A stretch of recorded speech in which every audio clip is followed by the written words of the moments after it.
Este cuento se titula La ciudad de los pozos. Esta ciudad no estaba habitada por personas como todas las demás ciudades del planeta. Esta ciudad estaba habitada por pozos, pozos vivientes. Los pozos se diferenciaban entre sí no solo por el lugar en el que estaban excavados, sino también por el brocal, la abertura que los conectaba desde el exterior. Había pozos pudientes y ostentosos con brocales de mármol y metales preciosos, y también había pozos humildes de ladrillo y de madera, algunos incluso más simples agujeros pelados que se abrían en la tierra. La comunicación entre los habitantes de la ciudad era de brocal a brocal, y las noticias se difundían rápidamente de punta a punta del poblado. Un día llegó a la ciudad una moda que seguramente había nacido en algún pueblito humano. La nueva idea señalaba que todo ser viviente que se apreciara debería cuidar mucho más lo interior que lo exterior. Lo importante no es lo superficial, sino el contenido. Así fue como los pozos empezaron a llenarse de cosas. Algunos se llenaban de monedas de oro, de piedras preciosas, y otros más prácticos se llenaban de electrodomésticos, de aparatos mecánicos. Algunos optaron por el arte, se llenaron de pinturas, pianos de cola, sofisticadas esculturas. Y finalmente los intelectuales se llenaron de libros, de manifiestos ideológicos y de revistas especializadas. Pasó el tiempo. La mayoría de los pozos se llenaron a tal punto que ya no pudieron incorporar nada más. Los pozos no eran todos iguales, así que, si bien algunos se conformaron, hubo otros que pensaron que debían hacer algo para seguir metiendo cosas en su interior. Uno de ellos intentó que en lugar de apretar el contenido, aumentar su capacidad ensanchándose. No pasó mucho tiempo antes de que la idea fuera difundida. Todos los pozos gastaban gran parte de sus energías ensanchándose para poder tener más espacio en su interior. Un pozo pequeño y alejado del centro de la ciudad empezó a ver a los demás pozos ensanchándose. Pensó que si seguían así, hinchándose de tal manera, se confundirían los bordes y cada uno perdería su identidad. Quizás, a partir de esta idea, se le ocurrió otra manera de aumentar su capacidad: crecer, pero no a lo ancho, sino en lo profundo, hacerse más hondo en lugar de más ancho.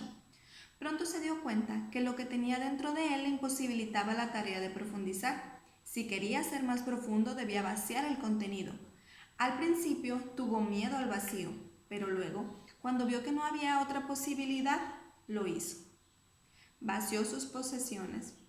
El pozo empezó a volverse profundo, mientras los demás rápidamente se apoderaban de las cosas de las que él se había deshecho.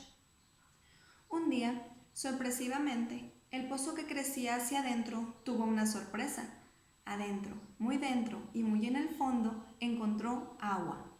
Nunca antes otro pozo había encontrado agua. El pozo superó la sorpresa y empezó a jugar, salpicando los bordes y por último sacando agua hacia afuera. La ciudad nunca había sido regada más que por la lluvia, que era bastante escasa. Así que la tierra de alrededor del pozo se revitalizó por el agua y empezó a despertar. Las semillas de las entrañas brotaron en el pasto, en los tréboles, en las flores y en los tronquitos, que se volvieron árboles después. La vida explotó en colores alrededor del alejado pozo, al que empezaron a llamar el vergel. Todos le preguntaban cómo había conseguido el milagro. Ningún milagro, contestaba el vergel.